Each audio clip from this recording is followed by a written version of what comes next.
अच्छा, अब हम लोग ना असेसमेंट वाला चैप्टर कर लेते हैं। ये चैप्टर नंबर 4 है। असेसमेंट वाले चैप्टर में ना सबसे पहले वो कहता है कि असेसमेंट जो है ना वो की स्टोन है किसी भी ट्रीटमेंट के इफेक्टिव होने में।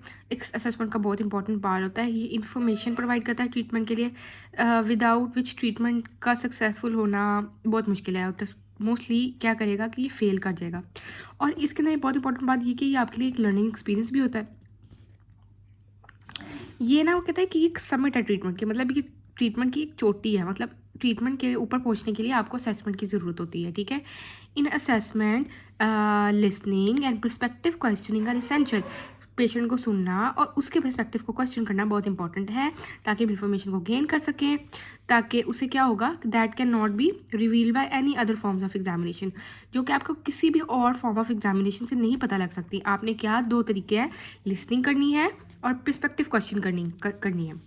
फिर उसके बाद जो भी है वो आपको इन्फॉर्मेशन प्रोवाइड करेगा ना, उसको आपने डिफरेंट फीचर्स को फिट करने की कोशिश करनी है। इसको कॉन्सेप्ट को मैं पहले भी बता चुकी हूँ कि मोर देन सबसे इंसेंशियल पार्ट है कि आपको जो जो एस्पेक्ट मिलेंगे ना एग्जामिनेशन से, उसको मैनिपुलेटिव थेरेपिस्ट क्या करता है कि एक जिक्सॉ की पजल्स की तरह सॉल्व करने की कोशिश करता है, और सारे पीसेस को फिट करने की कोशिश करता है किसी भी डायग्नोसिस के अंदर।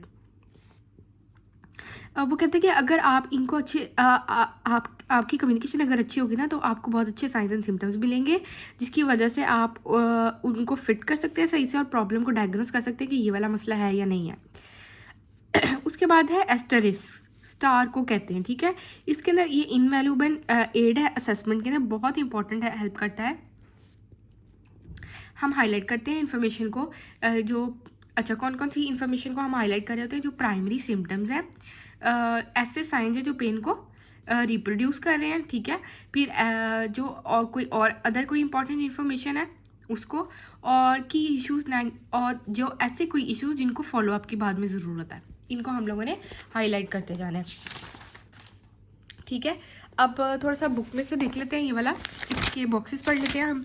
इसमें कहते हैं कि मेडिकल डायग्नोसिस में ये डिस्क्लोज करती है कि मोबिलाइजेशन और manipulation could be a treatment of choice for the detail examine. उसके लिए हमें क्या चाहिए, एग्जामिनेशन चाहिए होती है मूवमेंट की। It's essential to determine the exact choice of treatment, कि हमें मेडिकल डायग्नोसिस ये बता सकता है कि हमने मैनिपुलेशन करनी है या मोबिलाइजेशन करनी है, पर आगे उस ट्रीटमेंट के अंदर हमने क्या परफॉर्म करना है ये हमें एग्जामिनेशन बताएगी, ठीक है। यहाँ पे ना एग्जामिनेशन की डिटेल तरीका लिखा हुआ है, वो हम एंड पे डिस्कस करते हैं। उसके बाद असेसमेंट जो है वो सबसे इम्पॉर्टेंट है, की स्टोन इफेक्टिव इन्फॉर्मेशन को लेते हैं हम इससे, और हम ट्रीटमेंट की सक्सेस इसी पे बेस कर रही होती है, और फेलियर हो जाता है अगर आप सही लर्निंग एक्सपीरियंस नहीं आप अचीव कर सकते, आप प्रॉपर लॉकिंग नहीं कर सकते इन चीज़ों की, ठीक है। आपने क्या करना है, मेन लिसन करना और बिलीव करना है। असेसमेंट के अंदर लिसनिंग और पर्सपेक्टिव क्वेश्चनिंग करनी है, आपने गेन करनी है information that not can be revealed by any other form, ठीक है। जो आप एग्जामिन करके इन्फॉर्मेशन को नहीं ना हासिल कर सकते, वो आपने उससे पूछ के करनी है। फिर interesting as the treatment reaches the third session the patient realises that he is been educated as how to think and what to take notice. वो कहता है जैसे ही जैसे आप ट्रीट करते जाते हैं तो पेशेंट को भी पता लगता जाता है कि उसने आपको किन चीज़ों के बारे में बताना है। आपने हर ट्रीटमेंट टेक्निक के इफेक्ट्स उससे पूछते रहने हैं, ठीक है। और यही है। उसके बाद वो कहता है कि दो हमारे पास काइंड्स हैं असेसमेंट की, एक इनिशियल असेसमेंट है, और फिर उसके बाद आपके पास फिर थ्रू आउट आप ट्रीटमेंट के अंदर बिगिनिंग ऑफ सेशन में भी करते रहते हैं असेसमेंट। फिर आपने जब कर देना है, कंप्लीशन ऑफ ट्रीटमेंट हो जाएगा तब करनी है। फिर 24 आवर के बाद आप लोगों ने इमीडिएटली लास्ट ट्रीटमेंट के लिए असेसमेंट करनी है, इसको रेट्रोस्पेक्टिव कहते हैं। और थर्ड और फोर्थ सेशन में भी करनी है आपने, ठीक है। तो ये एनालिटिकल असेसमेंट है। असेसमेंट ऑफ इनिशियल एग्जामिनेशन, सबसे पहले वही मेकिंग फीचर्स फिट वाली बात है कि maker features which is one of the most essential aspect of assessment, सबसे इंपॉर्टेंट पार्ट है असेसमेंट का। मैनिपुलेटिव थेरेपिस्ट क्या करता है कि जो भी उसको प्रॉब्लम्स दी जाती हैं उसको पजल की तरह सॉल्व करके सारे पीसेस को फिट करके उसको डायग्नोज करने की कोशिश करता है पेशेंट को। वो ये कैसे कर पाता है, वो कम्युनिकेट करता है पेशेंट्स के साथ, वो उसको सारे बताते हैं कि कौन सी चीज़ उसको हेल्प करती है, कौन सी नहीं करती, कौन से सिम्टम्स आते हैं, फिर वो इससे अपनी हेल्प लेता है। अगर का पेशेंट का सिम्टम अराइज करे ना एक से ज़्यादा सोर्सेज के साथ, तो वो क्या करेगा कि दोनों का ट्रीटमेंट करेगा, ठीक है। उसके बाद आपने यहाँ पे बताया हुआ है कि पेशेंट की हिस्ट्री कैसे लेनी है। हिस्ट्री में यही आपने उससे सबसे पहले तो आपने पूछना है कि इसके 2 पार्ट हैं, पहले प्रेजेंट हिस्ट्री लेनी है और पास्ट हिस्ट्री लेनी है, ठीक है।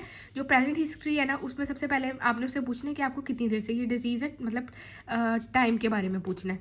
फिर आपने उससे पूछना है कि ये कैसे स्टार्ट हुआ था, ये जो अब आपको दर्द शुरू हुई है ये कैसे स्टार्ट हुई है, कुछ स्पॉन्टेनियस एकदम हो गई है या सडन थी या ग्रेजुअल थी। अगर तो एकदम स्टार्ट हो गई है तो कैसे हुई है, स्टक है या नहीं स्टक, मतलब सिवियरिटी कितनी है, कि क्या आपकी आम वहाँ पर स्टक कर दी है या भी थोड़ी बहुत बेहतर है। फिर अगर कोई इंसिडेंट नहीं हुआ तो क्या आप सो के उठे थे तब हुआ है या कोई ऐसे आम डे टाइम हुआ है।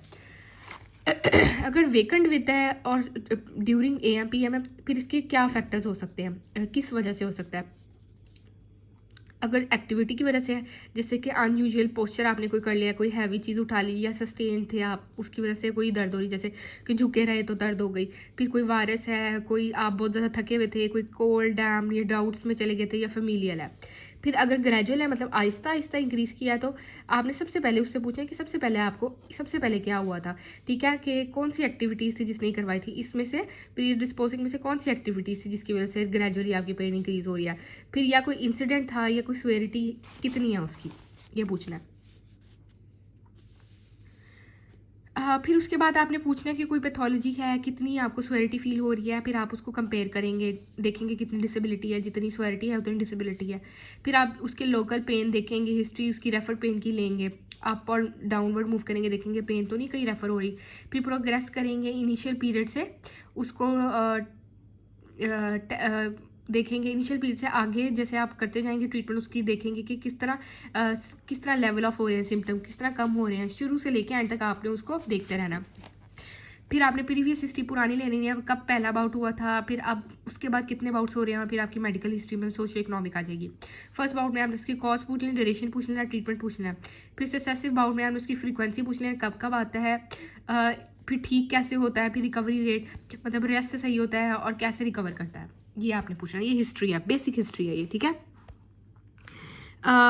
फिर वो आगे यही बताते हैं कि आपने थ्रू आउट ट्रीटमेंट असेसमेंट करते रहना है, आपने कम्युनिकेट करना है, बिहेवियर ऑफ पेन, स्टिफनेस और मसल स्पाज्म के बारे में आपने उससे पूछना है, आपने कंपेयर करना है नॉर्मल अब नॉर्मल फाइंडिंग्स को एक दूसरे के अंदर, ठीक है। उसके बाद आपने पेशेंट से सबसे पहले आपने असेसमेंट जब आप कर रहे हैं पेशेंट के सिम्टम की, तो आपने इनिशियल एग्जामिनेशन ले लेनी है, बिगिनिंग ऑफ ट्रीटमेंट में भी आपने उससे एग्जाम करना है, फिर परफॉर्मेंस में आपने देखना है उसको, असेसमेंट उसकी करनी है, फिर after the performance of treat technique करनी है, फिर आपने कंप्लीशन ऑफ ट्रीटमेंट सेशन पे करना है। देखो यहाँ पहले सबसे पहले आया तो आपने उसको देख लिया, फिर उसके बाद आपने कोई ट्रीटमेंट को कोई सेशन देने हो लगे हो, उसके अंदर आपने एग्जामिन कर लिया, फिर आपने कोई एक टेक्निक अप्लाई की, उसके दौरान आपने देख लिया, फिर टेक्निक अप्लाई करने के बाद आपने देख लिया, फिर आपने जब पूरा सेशन फिनिश हो गया तब आपने देख लिया, फिर आपने सारे सेशन ख़त्म हो गए तब देख लिया, फिर पूरा ट्रीटमेंट कंप्लीट हो गया तब 4 to 5 ट्रीटमेंट सेशन के बाद देखा, फिर पूरा ट्रीटमेंट कंप्लीट हो गया तब देख लिया। मतलब हर लेवल पे असेस करना है, ठीक है। वही यहाँ पे भी वही बात बताई हुई है, रेट्रोस्पेक्टिव की भी बताई हुई है, ठीक है। फिर एस्टेरिस्क भी मैंने वही डिस्कस कर लिए थे कि ये आपने किन चीज़ों को हाईलाइट करने देना है, प्राइमरी सिम्टम्स को, कौन सी चीज़ें रिप्रोड्यूस करती हैं सारी इंपॉर्टेंट इन्फॉर्मेशन को, और कौन सी चीज़ों को आपने फॉलोअप में याद रखना है, वो यहाँ पे भी यही बताया हुआ है, ठीक है। उसके बाद आप लोगों ने डिफरेंट कॉम्पिटेंट्स हैं उनको देख लेना है, ठीक है। फिर कॉम्पोनेंट्स में क्या क्या आ जाते हैं जी, कम्युनिकेशन आपकी बहुत अच्छी होनी चाहिए, आपने behaviour of pain resistant muscle spasm को समझना है कि किस तरह की बिहेवियर आ रहा है, फिर नॉर्मल अब नॉर्मल फाइंडिंग्स को देख लेना है, फिर कम्युनिकेशन वही कि आपने देखना है कि कैसे पेशेंट के मतलब हम लोगों ने कम्युनिकेशन वाले चैप्टर में पढ़ा था कि पेशेंट की बॉडी उसको बता रही होती है। फिर उसके बाद कुछ ऐसे फैक्टर्स होते हैं, ये कम्युनिकेशन वाले चैप्टर में लास्ट पे हम लोगों ने ये देखो पढ़ा था कि कुछ ऐसे फैक्टर्स होते हैं जो पेशेंट को बता रहे होते हैं कि कैसे उसकी पेन बढ़ी है, ठीक है, वो देख लेने हैं, ठीक है। उसके बाद हमारे पास आ जाता है मसल बिहेवियर ऑफ पेन, मतलब रेजिस्टेंस है या स्पाज्म है। इसमें सबसे पहले क्या करना है कि वैरायटी ऑफ सिम्टम्स आ रहे होते हैं, पेन का बिहेवियर और वैरायटी ऑफ सिम्टम के साथ रिलेशनशिप देख लेना है। हमने देखना है कैसे उसकी पेन की रिकवरी हो रही है, रिलीज कैसे हो रही है, पेन लेटेंट पेन तो नहीं है, आफ्टर पेन तो नहीं है, डिफरेंट पेन हम लोगों ने कर रही होती हैं, हम लोगों ने देख लेनी है। अब इन लोगों की हम लोग डेफिनेशन जो है ना यहाँ से करते हैं। देखो ये यहाँ पे वही बताया हुआ है कि हर बिगिनिंग ऑफ सेशन में करना है, during the performance of technique, ये वही वाली बातें हैं, ठीक है। यहाँ पे हम लोगों ने पेन वाला जो देख रहे थे वो देख लेते हैं कि behaviour of pain, resistance and muscle spasms को हम लोगों ने कैसे कैटेगराइज किया और इसको हम लोगों ने कैसे असेस करना होता है। सबसे पहले तो हम लोगों ने pain can behave in variety of ways in relationship to movement. Different movement के हिसाब से पेन डिफरेंट तरीके से आ सकती है। रिकवरी पेन होती है, फिर रिलीज पेन होती है, लेटेंट पेन होती है, आफ्टर पेन होती है, ठीक है। डिफरेंट पेन अकर कर जाती है डिफरेंट मूवमेंट्स के साथ और डिफरेंट उसके सिचुएशंस में एक ही पेशेंट के। सबसे पहले हमारे पास रिकवरी पेन है, वो कहता है इस कैटेगरी के अंदर पेशेंट जो होता है ना, वो पेन उसको आती है as he brings his body back to upright